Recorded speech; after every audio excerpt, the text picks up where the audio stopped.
Okay, welcome. So this is kind of the first video here. Today I thought it'd be great to go over VIX and VIX markets because it's a little confusing even if you're familiar with equity derivatives. VIX is just a little bit of a different landscape. My name is Joey. I work in equity and derivative strategy for a small hedge fund. I do a little bit of consulting as well on VIX and derivatives for hedge funds and family offices. But I thought it'd be good today just to kind of go over some basics because there's a lot of different things, moving parts that go on within VIX markets and some of the related products like VXX, SVXY that hopefully we can get into next episode after we get an idea of kind of what's going on with VIX. Okay, so let's dive into it. Today we're just going to go over some basic things on VIX and VIX markets. Hopefully get a good understanding here. I will try to keep it brief and short, but there's a lot of things, like I said earlier, that are kind of unique here and important to know. But these are kind of the big questions we want to look at. What is VIX? What does it mean? How can we use it? And, so what? How's it important in trading? And what's the whole security landscape look like? So when we look at what is VIX, first we need to look at, what is volatility? So if we look, and I'm going to assume that people are kind of familiar with volatility in general here and option pricing. We look at something like this, and we have the bell curve here. We'll call them U here 100.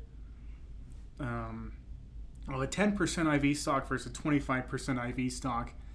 And when we look at, one standard deviation, it's, if we're looking at the expected move, it's a 68% chance of plus or minus 10% in the next year for the 10% IV, security here, and 25% plus or minus 68% move for the 25% or for the 25% IV security here, which are kind of the respective moves there. So we'd expect, this blue bell curve here, it would be, we expect some more volatility here, a wider distribution.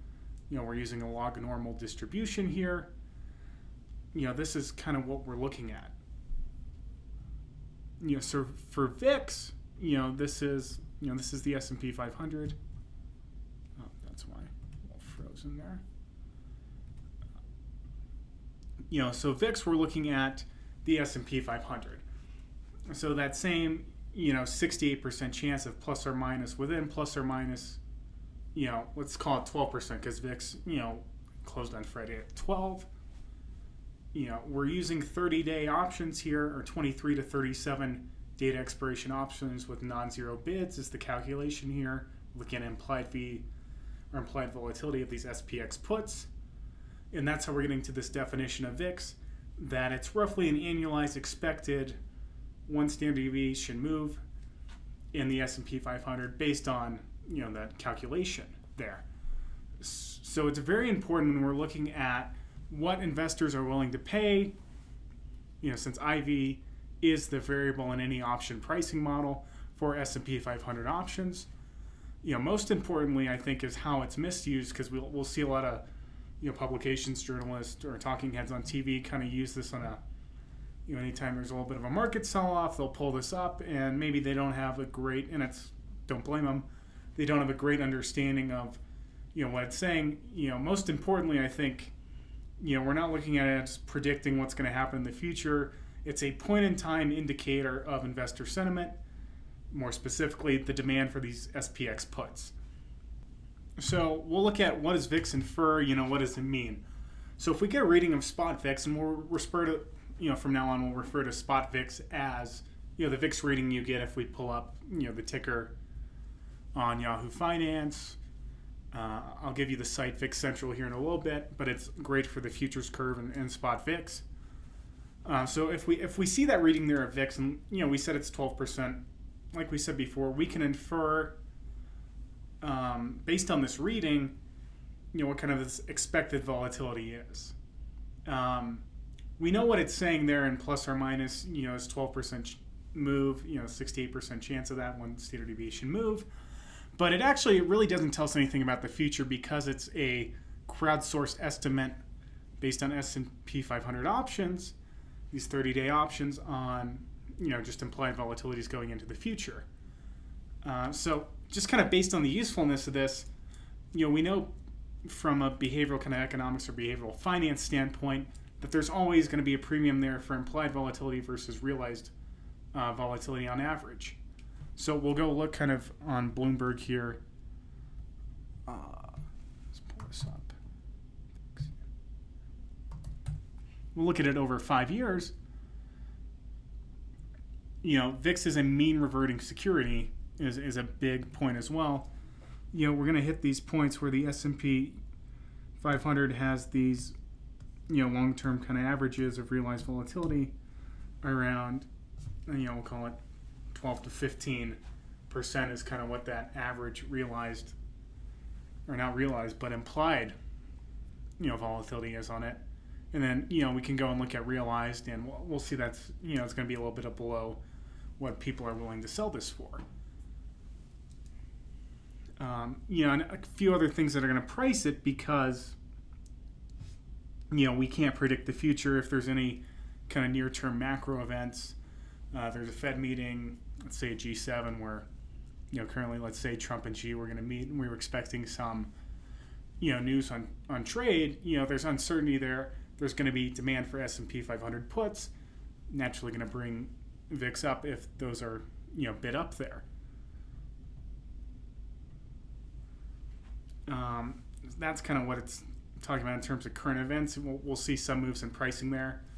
But in terms of, going forward, if anyone's interested, I can link some academic papers because academia, and there's a site or there's a publication called Wilmot, focused very much on the quant side of how we price or how we look at implied volatility, going past kind of Black-Scholes model for as basic option pricing. But we can, if anyone's interested, I can link those as well. But most importantly, let's look at what VIX is and what VIX isn't. What it is, it's a crowdsourced indicator of 30-day S&P 500 volatility that gives us an implied kind of move in the future. It's an estimate of future volatility in the sense that, people are willing to, it's crowdsourced. People are voting with their dollars on what they believe, these 30-day options will, expire at. So there's some probabilities there and estimates we can kind of infer. But humans are very bad at forecasting future volatility. Generally, people look at, like I've said before, what happened in the past, these realized volatilities, these average realized volatilities over a long period of time, and I'm going to sell you volatility based on some, premium to that, whatever it may be. VIX 2, because we're looking at these averages or average realized volatilities over these long periods of time, VIX is going to mean revert to that 12 to 15 kind of level long term. So we get a spike up to 40 or 36 will be the example we kind of dive into later from December of 2018. But it's gonna revert there. Spot VIX will. And then two, markets can kind of stay at these low volatility regimes for a long time, and these periods of high volatility, going back to Bloomberg here, these are, we get this kind of, they're very short periods here, and we'll call it 25. These could be somewhat, but they're very short time periods here.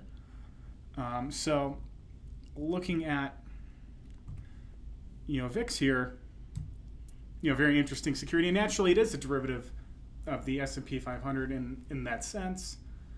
So any derivative is going to be mean reverting if, the S&P 500 has that naturally upslope or naturally goes up over time. 7% a year, whatever figure you want to peg to that. But most importantly, what VIX isn't, it's not a prediction of the future. And building off this points, let's say markets, going to efficient market hypothesis, markets are relatively efficient. And market participants here are voting with their dollars based on current information. No one knows what's going to happen in the future. No one has inside kind of info, or most people don't have inside info on, these huge macro things or, what the jobs number is going to be or anything like that. So people are, voting with their dollars based on what's available, and they're looking again, like we've said before, at these previous average kind of realized volatility, and they're going to sell based on some premium to that. Well, then the main point is, and I think the main purpose of the episode is, so what? So we look at the security landscape of VIX, and this is where I'd like to spend the majority of time kind of going through this because it will help us. We're going to look at spot VIX, VIX futures, and VIX options, because spot VIX you can't trade. There's no security based on that. It's just an index, kind of like SPX. You can't trade. There's options on it, but you can't go out and buy shares of SPX. You buy shares of SPY, which is the ETF based on SPX. But you can't go in there. VIX is similar in that you can't buy, that VIX number you see. VIX is at 13 today. I can't go buy VIX today. I can buy options on, or I can buy futures on VIX on what, VIX is going to be on this day. And these go out. We'll get into this in a second. And then I can buy options on those futures. But, the main thing here and, kind of getting into, trading it, I can't buy spot VIX at all or short it. And then, if people are interested, and we'll see in the comments, these ETPs, this is kind of setting up for that because these are really interesting products, very popular trades. Well, not only, individual investors, but a lot of institutions, do these as well. And then we'll kind of get in a little bit about using VIX in trading here. Okay, so we're going to dive into VIX futures and options now. Now, the options are based on the futures, so we'll start with the futures on VIX. So these VIX futures, and let's hop over to the contract table here. These expire on the third Wednesday of every month in the morning. There's a special price, or it's called VRO, that comes out. It's a special opening quotation based on what the SPX options were that morning. And there, and this isn't going to be great because we don't have prices in because it's Sunday. So let's look a little bit here about this. So this November, there's 6 weeks. There's 6 of these weekly futures that expire on Wednesday morning as well. But then there's the main ones here. So the November, December, January. These are all on the third Wednesday of every month in the morning. Boy, that's not a great color for Bloomberg. But going on, so let's think about this a little bit. So this future here, this November one, expires this Wednesday actually. And spots at 12:05 up here. This one is at 12:97. We have this December, and these ones aren't traded as much here, these weekly ones, and especially the options on them. So, we're not going to pay as much attention there. But let's look a little bit about what these are saying. So we have VIX today is at 12:05. We know these prices for the November and December future are, what people are willing to buy and sell, what VIX is going to be on that day. So naturally, when we get back into the behavioral finance side of things, we expect, we don't expect volatility. Is this really saying we expect volatility to be higher in the future? Maybe. But also, we'll see these are all down. These are, these have to mean revert, but people are, not willing to, sell these at what spot VIX are today because they want some premium here. There is an inherent premium in, kind of the term structure because I'm, when we think about this again, today VIX was implying plus or minus 12% over the next year. We don't know what the future holds. People are, when we look at prospect theory and such, people are more willing to say, hey, I'm willing to sell you what VIX will be on, this Wednesday morning here that's coming up. I'm going to sell you, or I'm going to buy or sell that for, $12.97, or for December for $15.12. So there's inherently some volatility premium here because people, again, they're not, no one's going to come in and sell at what spot VIX is today because the future's uncertain, and it's kind of, it's not a great example right now because we're kind of near the lows of where, the range of VIX is. But if we look kind of here at the future, these April ones, these April through July's here, all around kind of 18 and 18.5 is kind of where they are falling at the moment. I mean, we'll look at this kind of based on all these things, kind of where these long-term volatility things are. And we'll see people are always kind of willing to sell, these far out volatility numbers around this, 18 and 19 level here, because these are, we can see where spot and then those first month futures are. Because VIX is naturally going to be in that 12 to 15 range long term, I do want some premium as a seller here. But these things are naturally, because if VIX, VIX, we've said and we've looked at, VIX is going to fall in that 12 to 15 range or naturally revert there because markets are, go up over time. There's less demand for S&P 500, puts. It's kind of what we've essentially said is, what VIX is based off of. We'll look now kind of at why there's this natural, contango over time, this upward sloping nature of these curves. And, when it's not upward sloping, what does that mean as well? So first we're going to look at, let's go here into looking at the spread of, kind of what the trends are over time between VIX and UX1. Because these naturally have to converge, UX1 naturally has to come down to that level. So UX1 tracks very well, as it should, but as we see here, naturally, VIX is going to be quite a bit. We're looking down here, this lower column. So these are times right here when VIX is higher than UX1. We'll notice these are around these big vol spikes, but naturally, the majority of time UX1 is higher than VIX, and kind of those behavioral reasons we just talked about as well. And it converges over time, so VIX on that third Wednesday will match this future. So if VIX is at 12 on this Wednesday morning, that November future, which is coming up on Wednesday, will be at 12 as well. But in between there, it kind of starts at, versus let's look at the second month future on average. There's naturally, there's just more premium embedded here of what people are willing to buy and sell VIX for. We'll see the premium here is a little bit greater. The average is 1.5 points above VIX. Right now it's at 3. VIX is at a very low level. So when we look at, we just kind of looked at that, and then UX2 is naturally going to have a premium to UX1 over time. Actually, I'll put UX2 here.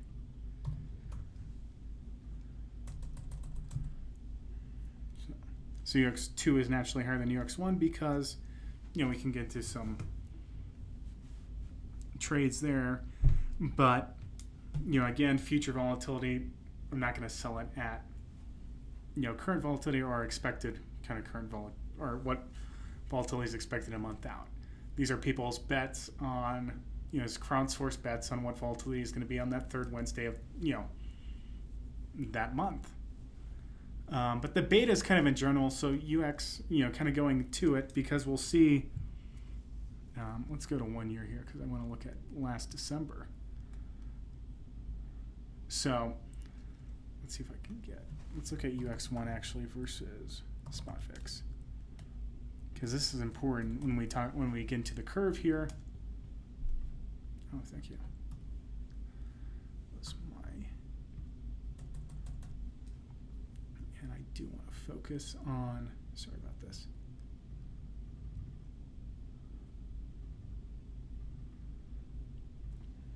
That should be plenty. So we look at kind of this is spot VIX here in orange, and then the first month future, and this will actually be the January one past, I think this is probably around this date. But there was a big VIX spike here with some of the Fed stuff, and VIX, intraday, or the closing price was 36 on this day. I actually want January. Sorry about that. Guys, VIX.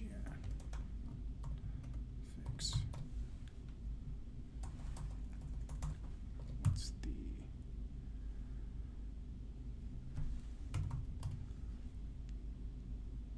There we go.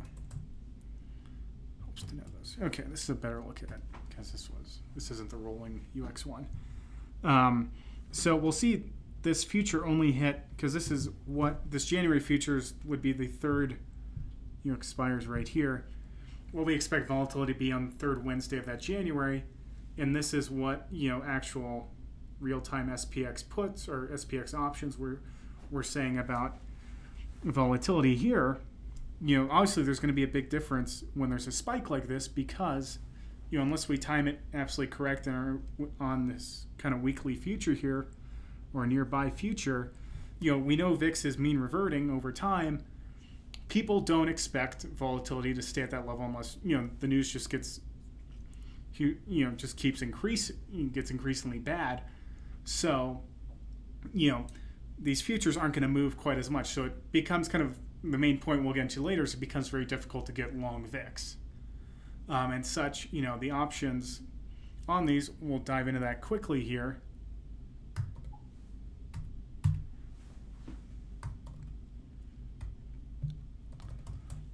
The important things on these options are the underlying is the future, not VIX, not spot VIX. So if I'm buying, great if the computer worked, okay. So if I'm buying, again, let's say this December's future, we said earlier,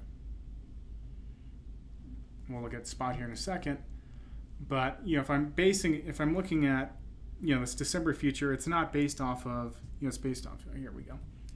It's based off this number here, UX, 9, or UXC9. So the December future is at 1513. That's the underlying, not spot VIX at 12.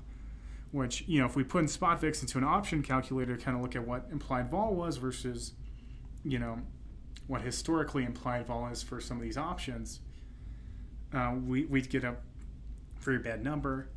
And kind of based on this, very similar again, rest of VIX, there's something called VVIX, so volatility of VIX, and sometimes we'll use that as a rough approximation of what I'm willing to pay for, implied vol on some of these VIX options. But those are kind of the main things there that are on how you can the security landscape of VIX, because we can't trade spot VIX.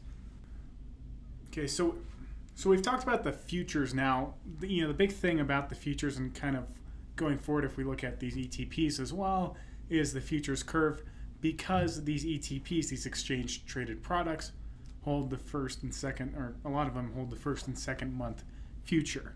So it's important to know here, kind of over time, we see that today as we look at it, we have an upward sloping VIX curve here. We've talked about the behavioral finance side of why that is, but even over a long period of time, naturally, volatility in the future in normal regimes, this is 85% of the time we see something along these lines right here, where volatility in the future is more expensive than volatility today. So we call this contango, and we call something like, let's go back to that example. We looked at UX2 minus, the second month future is typically higher than the first month future, which is typically higher than spot VIX before. We looked at, the statistics there. Let's go and look at back in December here, and we have something called backwardation. 12/24/18. And get me away from there. So this is one where we have spot VIX. We looked at this a little bit earlier. We have spot VIX up here, this January future here, February future here, and we said, earlier we said VIX is mean reverting. We saw some of the trends there, and this is kind of what that's pricing in. Why would why would this future move up anymore, or up to that 40 level or 36 it is, when we expect volatility to come down in the future. Naturally, people are going to, there's not going to be as much demand for these S&P 500 puts, and we kind of broke it down to that earlier. And generally speaking, we think of VIX as something, it's a good indicator of investor sentiment, and when people are scared, they buy protection. So getting back to this, we think people are buying less protection here in the future on this third Wednesday in January. That's the pricing there. That's why it doesn't, why these futures don't really move as much in relation to spot VIX. So lastly, let's go into long and short vol. Everyone's heard of short VIX. It's kind of a meme now on Instagram or even Reddit. Wall Street Bets, great forum. What this means and kind of why it's a popular trade, I'd love to go into that in the future. We just talked about you can't actually get short VIX. So short VIX is a little bit of a misnomer, but it's still, we're using these VIX-related products that are using the VIX futures. So, the shorting VXX, ZIV in the past that blew up, you see why some of these things and why VIX can go in these VIX futures. If I'm short, VIX, why something could go against me 100% within the matter of a week, and why some of these products blew up, and which is kind of why it's a meme. We looked at some of the difficulties, too, of going long vol. So with these VIX products, the timing is so important there.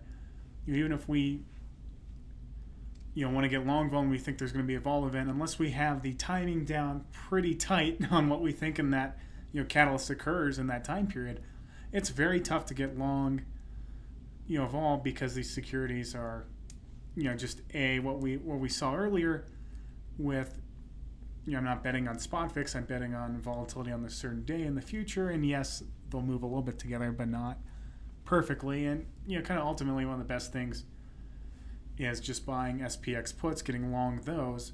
That's kind of it, a basic VIX kind of overview today. Into the future here, I'd love to do an episode if people are interested. Let me know on these VIX ETPs, specifically VXX, UVXY, SVXY. They all track the same index and kind of the same mechanics there and how they get their exposure to VIX. That's an interesting one to go on, why it's a popular trade among institutions, or not, more of a hedge fund short there. Don't know if we talked about it earlier, a little bit, or just a brief kind of explanation on some things we've seen recently. So we've seen put writing over the past 10 years or so kind of take off of these institutions. When there's a big drop in the S&P 500, they come in and sell puts, because I'm selling volatility or implied volatility at a level that's higher than normal. That's typically a great trade. You'll see this referred to as short gamma put writing and so on. And you could argue, maybe that's suppressed VIX, because VIX is a collection of SPX, 30-day out implied volatilities on those options. If people are selling, a lot of puts, that puts downward pressure on, the prices of puts and thus IV. So that's an interesting thing to look for. I'm going to link a few things. You don't need a Bloomberg to look at any of this. VIX Central is a great resource. Six-Figure Investing, he does a great blog there, and then there's a lot of other sources to look at, but this was just a quick primer on VIX. And thanks for watching. Let me know in the comments if there's anything you want to see here in the future.